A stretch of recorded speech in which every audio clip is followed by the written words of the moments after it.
Should I sacrifice my only happiness to save the brother who betrayed me? I want to leave my brother for dead because he turned my life into a living hell. Am I the a-hole? Growing up in the LGBTQ plus community, I endured an unhappy childhood marred by mistreatment and harsh criticism from my older brother. When he became seriously ill, I made the difficult decision to leave him. I'm Danny, now 34, and my deep-seated anguish stems mainly from two sources: my parents and my older brother, Alex, who is now 38. Our parents, a nurse named Janet and an electrician named Mark, were ordinary in every way except one: their blatant favoritism towards Alex. This favoritism painted the canvas of our childhood with unequal strokes, favoring him with brighter, more vibrant colors, while leaving my portion dim and faded.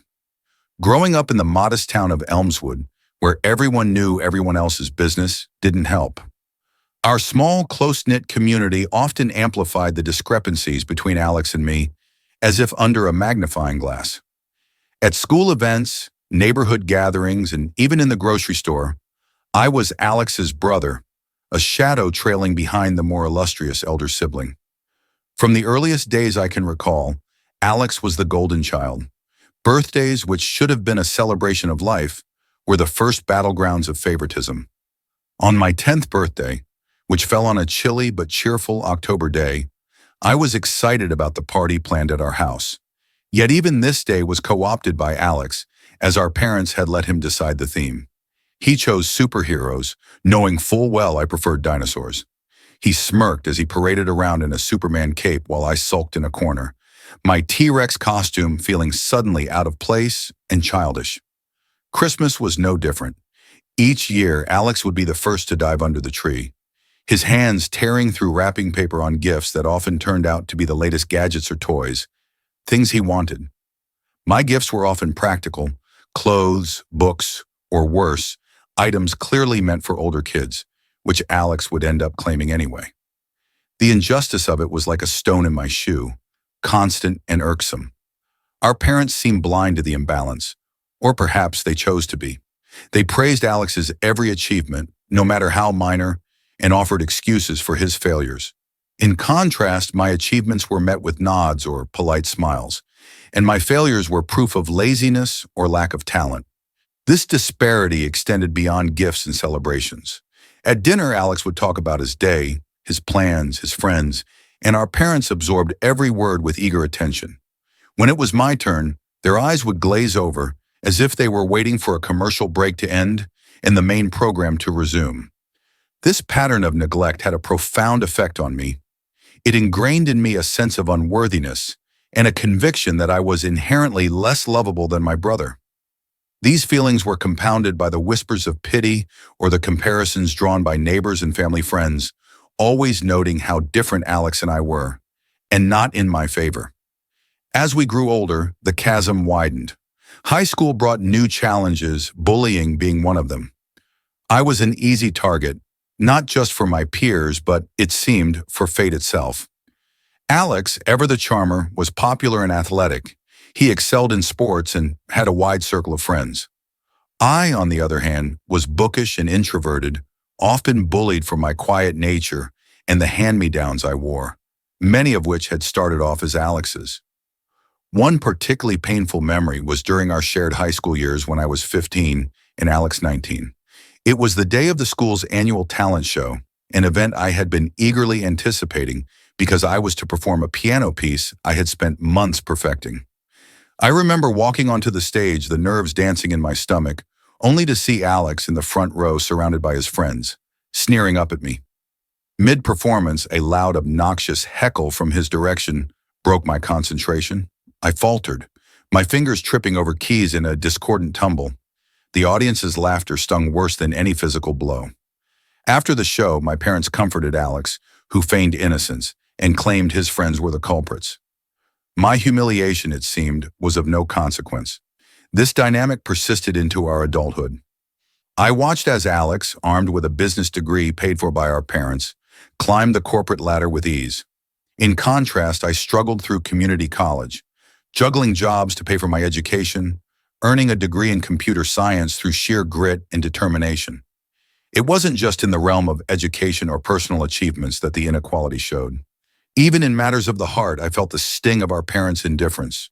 When I came out as gay at 22, the news was met with a stony silence from my parents and a cruel jibe from Alex about not wanting to share a room during family holidays for safety. The pain of that remark was sharper because it went unchallenged by our parents. Now, standing on the threshold of midlife, I find myself dredging up these memories, not out of a desire to wallow in past grievances, but because fate has presented a cruel irony. Alex, the brother who made my childhood a living hell, is now battling a terminal illness. To know more about my story and why my brother got sick, let's go back about 2 months ago. I experienced one of the few moments in my life when I felt genuinely cared for and protected, but it came at a steep price: the death of my grandparents. Their passing marked a significant shift in my life, highlighting the contrast between their loving support and the glaring neglect from my parents. My grandparents had always been my sanctuary. Unlike my parents, who invariably showered my older brother with attention and gifts, my grandparents provided me with something far more profound: unconditional love and acceptance. They were aware of the imbalance in my family, and they did everything within their power to make me feel valued. Whenever I visited them, it was like stepping into a world where I was no longer invisible. They listened intently to my stories about school and my small achievements, which my parents often overlooked in favor of celebrating my brother's latest successes. Growing up, the difference in how my grandparents and my parents treated my brother and me was stark. Unlike my parents, who clearly favored my older brother, my grandparents showered both of us with love and affection, though it always felt like they made an extra effort to compensate for the imbalance at home. My grandparents were the kind of people who believed in fairness and equality. They often tried to gently advise my parents to treat us equally, hoping to bridge the gap that was so apparent. "Treat the boys fairly. They both deserve your love and support," they would say in their calm, wise tones. Despite these conversations, which I overheard more than once, my parents' behavior remained unchanged. Their favoritism towards my brother was as clear as ever, and their ears seemed closed to any suggestion of impartiality. The love from my grandparents was demonstrated in their actions in the small, everyday moments. They were always present at my school events, cheering just as loudly for me as for my brother, if not louder, to make up for my parents' often lukewarm enthusiasm for my achievements. On birthdays, they went out of their way to make sure my gifts and cake were just as grand as what my brother received, if not more so, to subtly balance the scales. Their passing was not only a profound loss of love and support, but also marked the end of the only advocacy I had within my family. It underscored just how much they had done to protect and elevate me, efforts that were both subtle and significant. They knew the challenges I faced and tried in their own ways to shield me, even if it meant standing up to their own children. The day we lost them was a quietly tragic one. They had been involved in a minor car accident, but due to their frail health, they couldn't recover. It happened too quickly, and suddenly I was left without my pillars of emotional support. At the funeral, while everyone else seemed to be whispering about wills and legacies, I was engulfed in a deep sense of loss, mourning not just their death, but the unconditional love they took with them. The reading of the will was a somber affair, and it was there that I learned about the final act of protection my grandparents had orchestrated for me. To everyone's surprise, they had left me their house and a substantial sum of money, $500,000. It was an unexpected turn of events that caused a stir among my relatives, particularly my parents, who had expected that everything would go to my brother, as it always had. However, the most dramatic revelation was yet to come. My grandparents had always known about the preferential treatment my brother received and the manipulative tendencies of my parents. To protect me further, and perhaps teach everyone a lesson about values and deception, they had included a peculiar clause about another sum of money. This was the money my brother believed he was receiving, a hefty amount supposedly hidden in a special envelope. But in reality, this envelope contained nothing but monopoly money. I remember that moment. My parents, who had always shown blatant favoritism towards him, practically glowed with vicarious satisfaction. Their joy was palpable, as if they themselves had won some grand lottery. They whispered excitedly among themselves, already planning how this windfall would bolster our family's finances. Perhaps they did not consider but secretly hoped that my brother would share some of his newfound wealth with them. But the joy of the moment was tainted for me. Standing on the periphery, I watched my brother's face light up with greedy anticipation as he tore open the envelope, his voice dripping with condescension and unearned triumph cutting through the room like a knife. Finally, something to show for all my patience with this family, he smirked, his eyes not meeting mine as if I were beneath his notice. It wasn't enough that he had received what should have been my share as well. He had to twist the knife. Guess this means I can finally get away from all this. Especially you, he sneered, his gaze flicking over me dismissively. The sting of his words was sharp, made all the more painful by my then ignorance that the money was fake. At the time, I believed he had received a real fortune, a fortune that could have transformed my life, which had been anything but privilege compared to his. The dreams I had nurtured in secret, of freedom, of modest comfort, of simply being seen as equal, seemed to crumble before my eyes. I felt a deep, sinking regret, not only for the loss of what I thought was my last chance at a better life, but for the bitter divide that money had reinforced between us. His words about my identity were perhaps the most cutting. Ever since I had come out as non-binary, my brother had used every opportunity to belittle and insult me, as if my existence challenged his overly traditional views. "Don't expect me to waste any of this cleaning up your messes," he'd say scornfully, using the wrong pronouns deliberately to sting. "Imagine being so desperate to be different, you end up like that." His mockery was a clear reflection of the disdain he felt, mirroring the less overt but equally painful dismissal by our parents. To everyone's surprise, especially our parents, my brother did not linger to celebrate his windfall. The very next day he packed up, his actions as cold and calculated as his departure. He moved in with his girlfriend, who, unbeknownst to him, was more interested in his supposed financial status than in him as a person. Our parents, left in the wake of his sudden departure, were stunned. All those years of prioritizing him, of bending family dynamics to favor him, had culminated not in grateful reciprocation, but in abandonment. Their faces, once flushed with excitement, now mirrored the betrayal they felt. A bitter realization that their golden child had fled the nest with no intention of looking back. However, the truth revealed itself dramatically days later. In the wake of my brother's sudden departure to his girlfriend's place, I received a call from him, the first in what would be a series of frantic, increasingly humbled communications. The money was fake, monopoly money, precisely placed in a real bank envelope. A bitter laughter escaped me as I listened to his choked fury over the phone. The girlfriend, driven by material aspirations, had unceremoniously kicked him out upon discovering the deceit. My brother, now homeless and humiliated, was suddenly devoid of both the financial windfall he had bragged about and the companion he had chosen over his family. This revelation did not soften my heart. Rather, it crystallized the resentment that had been simmering for years. When he showed up at my door, his face a mix of anger and desperation, I felt a cold resolve wash over me.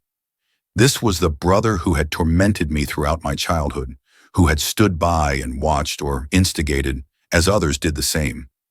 This was the brother who had never once stood up for me, not when I was bullied for being different, not when I struggled to find my place in the world. When my brother showed up at my doorstep, it wasn't a simple knock of desperation.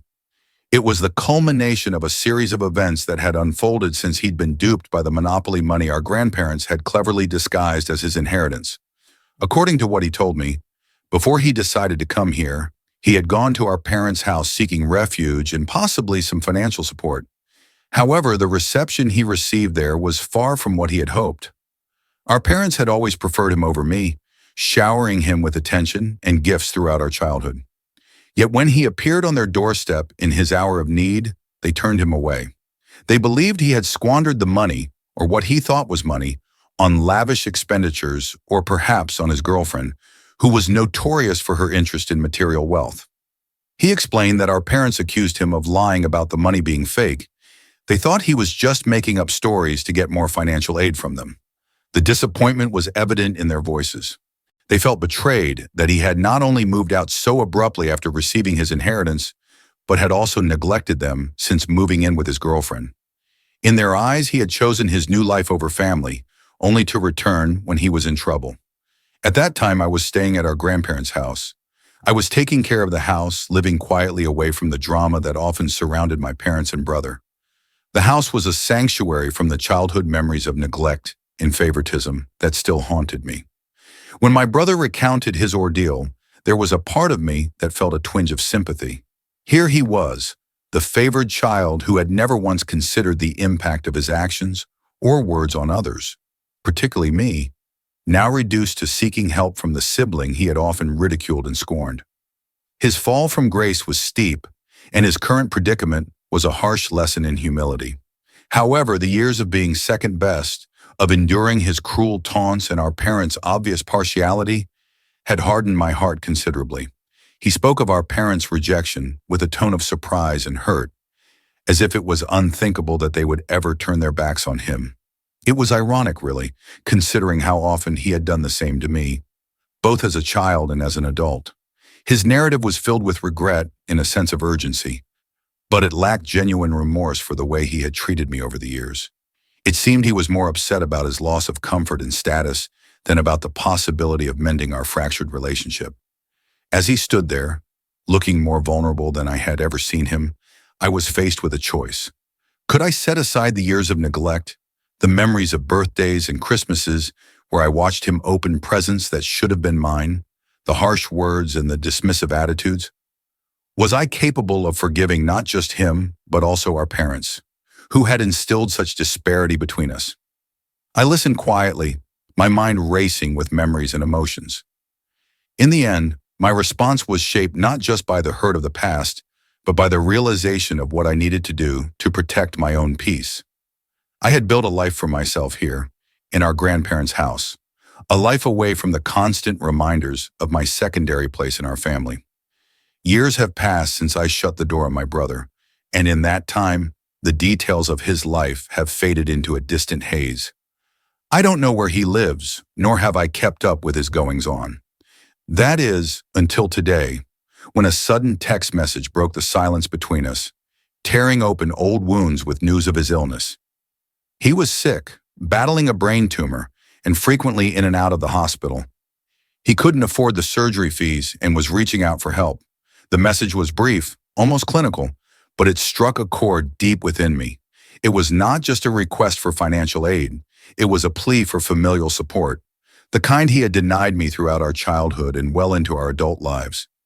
Memories of our past, of his harsh words and cruel actions, surged back with unwelcome clarity. He had always been the favored son, the golden child who received the latest gadgets and unwavering affection from our parents, while I lingered in the shadows, the afterthought in their familial narrative. Now, as he lay in a hospital bed, vulnerable and reaching out, those same feelings wrestled within me once again. Could I deny him help when he was possibly facing the end of his life? Was my resentment so deep that I could look away from a dying man, my own brother, regardless of our torrid past? As I pondered over his request, the scenes of our childhood played in my mind like a melancholy film. There were moments when he could have stood up for me, moments when he could have shared, moments when he could have simply been the brother I needed him to be. But those moments never came. Instead, there were insults, there were dismissals, and above all, there was the clear message that I was less than him, unworthy of the same love and attention he received so freely. His words from our last encounter echoed in my memory. Where were you when I was being bullied? Where were you when I lost my job? Where were you when I got married? Married to my husband. Each question is a stark reminder of his absence, of his choice to exclude me, to ridicule me for who I was. And now he needed me. Now, when everyone else had turned their backs, when his charm and money had run out, he remembered that he had a brother. I sat with the weight of his request, feeling the old wounds bleed anew. Was I a bad person for hesitating, for wanting to turn him away as he had done to me? Perhaps. But forgiveness is a complex dance, one that requires more than desperation to lead its steps. As I wrestled with my conscience, I realized that my decision would not just define his fate, but would shape the narrative of who I wanted to be in the face of such profound betrayal. In the end, I chose to respond. My message was simple, devoid of the bitterness that had colored our last encounter. "I hope you find the help you need," I wrote. It was neither a commitment nor a refusal, but a boundary set firmly in place. I could not erase the past, nor could I rewrite the hurt that had been inflicted, but I could choose how to move forward, not with malice or resentment, but with the quiet dignity of someone who had learned to value themselves in the absence of familial love. As I sent the message, a sense of relief washed over me. I had responded not out of spite, but from a place of strength. Whether he would interpret it as an act of compassion or indifference did not concern me. I had offered what I could, a gesture of peace to ease my conscience and perhaps mend a bridge long left in disrepair. In stepping back, I found my peace, realizing that being a good person doesn't always mean having to fix everything. Sometimes it simply means doing what you can with respect for yourself and the history that shaped you. One thing that happened that I could have predicted was my parents' reaction when they found out I refused to help my brother. Their first approach was through a series of phone calls. I recognized the familiar numbers flashing on my phone's screen, and I knew immediately that answering would lead to nothing but a rehash of old grievances and criticisms. So I chose silence, letting the calls go unanswered. But silence was not a strong enough barrier. It merely postponed the confrontation. One afternoon, I heard the determined knocking at my door. Reluctantly, I opened it to find my parents standing there, their faces a mix of anger and desperation.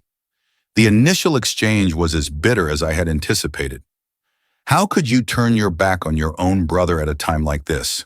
my father began, his voice thick with disapproval. My mother chimed in, her words laced with a familiar disdain. "And to think we raised you better, even with your choices." The slight pause before choices and the emphasis thereafter made it clear she was referring to my sexuality, a topic they had never fully accepted. As the minutes dragged on, their anger seemed to dissolve somewhat into a pleading desperation. "He's your brother. He needs your help," my mother implored, her eyes welling up with tears, not just for my brother, I suspected, but for the shattered image of a united family she held dear. I stood firm, though not without inner turmoil. "Look," I started, my voice steadier than I felt. "I understand he's in a tough spot, but why am I always the one expected to make sacrifices? Where was this family unity when I needed support, when I was bullied, ignored, marginalized?" There was no satisfying answer to those questions, and we all knew it. The room filled with a tense silence, a tacit acknowledgement of the many times they had failed to stand by me.